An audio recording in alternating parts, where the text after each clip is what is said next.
ناظرین آداب، السلام علیکم۔ میں غلام نبی کمار امید کرتا ہوں آپ سب خوش و خرم ہوں گے۔ ناظرین، آج یہ ویڈیو بنانے کا مقصد یہ ہے کہ شوکت پردیسی مرحوم کو خراج تحسین، خراج عقیدت پیش کیا جائے، کیونکہ آپ ایک معتبر شاعر، معتبر ادیب، قلمکار، مضمون نگار اور صحافی گزرے ہیں۔ شوکت پردیسی نے ایک عرصے تک، ایک لمبے عرصے تک اردو زبان و ادب کی خدمت انجام دی ہے، لیکن تلاش و معاش کی پریشانیوں اور نجی زندگی کے معاملات نے آپ کو کافی وقت تک اردو زبان ادب کے افق پر نمودار نہیں ہونے دیا۔ ناظرین، شوکت پردیسی کا انتقال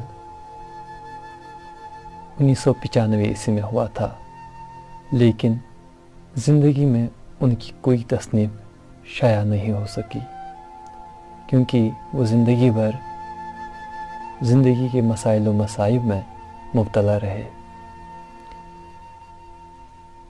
انتقال کے بعد ان کے فرزندوں نے اپنے والد مرحوم کی تمام تخلیقات، تمام تحاریر کو یکجا کر کے وقفے وقفے سے ان کی اشاعت کو ممکن بنایا۔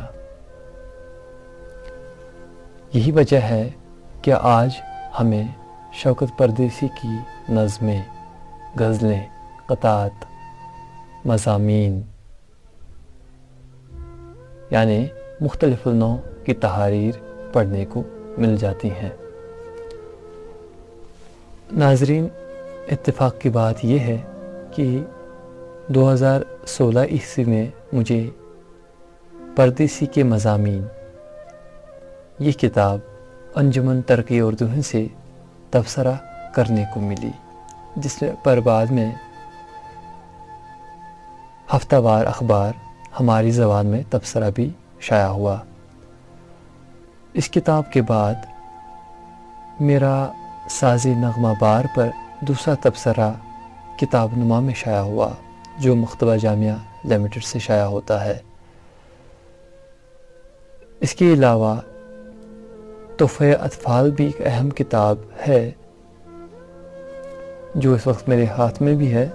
تو یہ کتابیں شوکت پردیسی مرحوم کی ہیں، بہت ہی عمدہ کتاب ہیں۔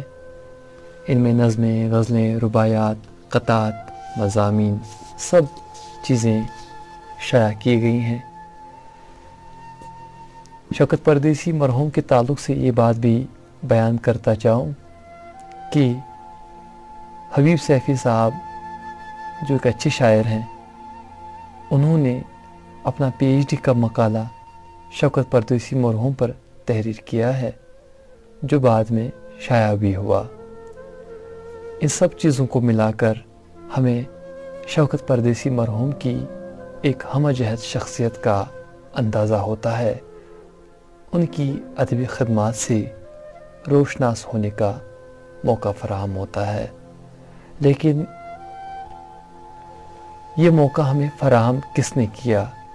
اس کے لیے ہمیں شکر گزار رہنا چاہیے شمیم جونپوری صاحب اور ندیم جونپوری صاحب کا، جنہوں نے اپنے والد محترم کے کارنامے کو سامنے لانے میں اہم فریضہ انجام دیا۔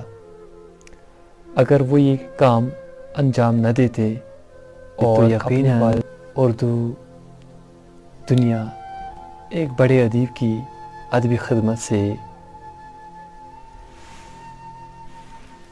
انجان ہوتی۔ میں ان دونوں صاحبان کی خدمت میں مبارکباد پیش کرتا ہوں۔ فضل و کرم ہے کہ شوکت پردیسی مرحوم کو ایسے دو فرزند اللہ تعالیٰ نے عطا کیے ہیں، جنہوں نے والد مرحوم کی ادبی خدمت کو اوپر لایا اور عوام الناس سے انہیں متعارف کرایا۔ میں دونوں صاحبان کو اپنی جانب سے مبارکباد پیش کرتا ہوں اور نیک خواہشات کے ساتھ اجازت لیتا ہوں۔ آپ سب سے خدا حافظ ناصر۔